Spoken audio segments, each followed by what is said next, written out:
তাছাড়া এদের আরও একটি বিশেষ বৈশিষ্ট্য হলো প্রজনন মৌসুমে স্ত্রী ফুসা একটা নির্দিষ্ট গাছে চড়ে বসে থাকে এবং তখন মিলনের আকাঙ্ক্ষায় গাছের নিচে এলাকার সমস্ত পুরুষ ফুসাগুলো জড়ো হয়। তখন স্ত্রী ফুসাটি এদের মধ্যে থেকে একজন পুরুষ সঙ্গী বাছাই করে নেয়। হ্যালো বন্ধুরা, রহস্য বিচিত্রার আরও একটি নতুন ভিডিওতে স্বাগতম। বন্ধুরা, এই বিশাল ও বিস্তৃত পৃথিবীটা নানা রকম বৈচিত্র্যময় উদ্ভিদ ও প্রাণীদের যেন একটা বিশাল ভাণ্ডার। নানা বৈশিষ্ট্য ও আকৃতিতে বিস্তৃত থাকা প্রাণীজগতের বিভিন্ন বৈচিত্র্যময় প্রাণীগুলো যেন প্রকৃতির সৌন্দর্যকে বহুগুণ বাড়িয়ে দিয়েছে।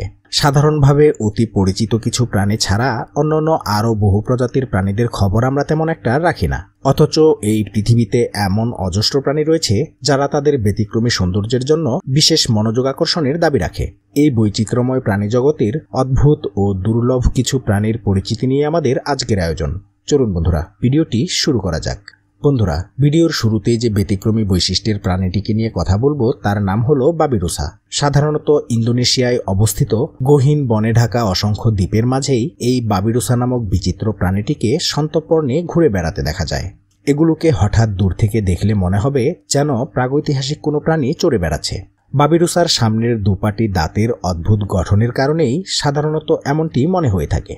শূকরগোত্রীয় এই প্রাণীগুলোর সামনের দাঁত দুটি আর 10টা শূকরের মতো অনেক লম্বা। তবে বাবিরুসার বিশেষত্ব হচ্ছে এদের সামনের এই খড়গ ছাড়াও আরও দুটি দাঁত বড় হতে হতে মুখের উপরের অংশের মাংস চামড়া ভেদ করে একেবারে বাইরে চলে আসে। আর এই মস্ত বাঁকানো বাড়তি খড়গের কারণেই এদের চেহারা দেখতে অনেকটা প্রাগৈতিহাসিক কোনো প্রাণীর মতো দেখায়। ইন্দোনেশিয়ার সুলু, বুরা আর সোলাওয়েসি দ্বীপের জঙ্গলেই বাবিরুসাদের দেখা মেলে। এছাড়া হাজার হাজার বছরের পুরনো বহু গুহাচিত্রেও বাবিরুসার ছবি দেখতে পাওয়া যায়। ক্রমাগত জঙ্গল আর বনভূমি ধ্বংসের কারণে এই প্রাণীগুলোর অস্তিত্ব বর্তমানে প্রায় হুমকির মুখে পড়েছে। বন্ধুরা, সাইগা অ্যান্টিলোপ নামের আরও একটি ব্যতিক্রম ও বিশেষ বৈশিষ্ট্যের প্রাণীকে নিয়ে এখন আলোচনা করা যাক।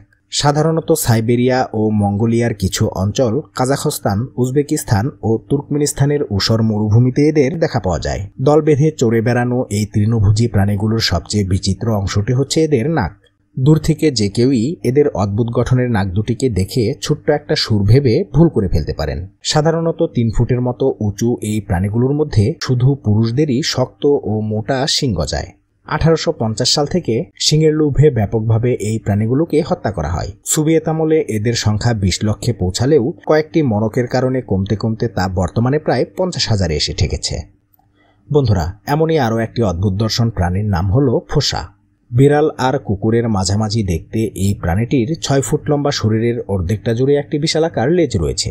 আফ্রিকার মাদাগাস্কার দ্বীপে সচরাচর এই লালচে বাদামি রঙের প্রাণীটি বাস করে থাকে। তাছাড়া এদের আরও একটি বিশেষ বৈশিষ্ট্য হলো প্রজনন মৌসুমে স্ত্রী ফুসা একটা নির্দিষ্ট গাছে চড়ে বসে থাকে এবং তখন মিলনের আকাঙ্ক্ষায় গাছের নিচে এলাকার সমস্ত পুরুষ ফুসাগুলো জড়ো হয়। তখন স্ত্রী ফুসাটি এদের মধ্যে থেকে একজন পুরুষ সঙ্গী বাছাই করে নেয়।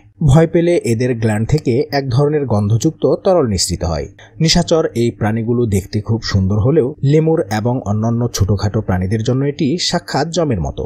মাদাগাস্কারের সবচেয়ে বড় শিকারী প্রাণী ফুসাদেরকে স্থানীয়রা খুব একটা সুনজরে দেখে না। স্থানীয়ভাবে প্রচলিত আছে ফুসারা নাকি কাউকে চেটে দিলে সে অবশ হয়ে যায়, আর তখন ফুসা ওই অবশ মানুষটিকে জ্যান্ত খেয়ে ফেলে। এসব কুসংস্কার ছাড়াও ফুসারা হাঁস মুরগি চুরি করে খায় এমন অভিযোগে এদেরকে প্রতিনিয়তই শিকার করা হয়। বন্ধুরা, এবার যে প্রাণীটিকে নিয়ে কথা বলবো সেটি হলো আয়। বন্ধুরা, এটি শুনে ভাববেন না যে কাউকে উদ্দেশ্য করে ডাকা হচ্ছে, বরং অদ্ভুত এই প্রাণীটির নামই হচ্ছে আয়। এই আয় হচ্ছে লেমুর গোত্রীয় প্রাণী, অর্থাৎ এটি এক প্রকার বানর। তবে এরা কিন্তু 8-10টা বানরের প্রজাতি থেকে সম্পূর্ণ আলাদা। সাধারণত নিশাচর এই প্রাণীগুলো গাছে থাকে। কাঠঠোকরার মতোই এরা গাছের ফাঁপা কাণ্ড থেকে পোকামাকড় বের করে খেয়ে থাকে।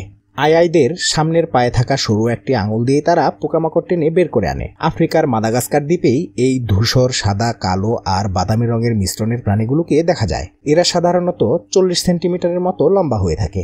1933 সাল নাগাদ আইকে বিলুপ্ত ধরা হলেও পরে 1957 সালে এরা পুনরায় নতুন করে আবিষ্কৃত হয়। মাদাগাস্কারের মানুষরা আইকে অশুভ শক্তির বাহক মনে করে।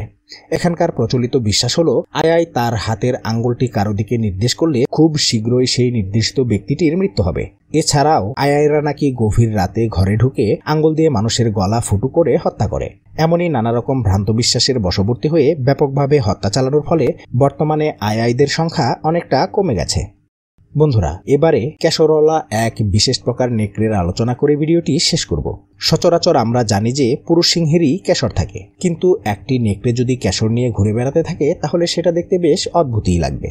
সাধারণত আন্দিস পর্বতের পাদদেশ, ব্রাজিল আর পেরুর দক্ষিণাঞ্চল, আর্জেন্টিনার উত্তরাঞ্চল আর বলিভিয়াতে এই অদ্ভুত প্রাণীটিকে ঘুরে বেড়াতে দেখা যায়। এই প্রাণীটির ঘাড়ের উপরে মানানসই একটি কালো রঙের কেশর থাকে।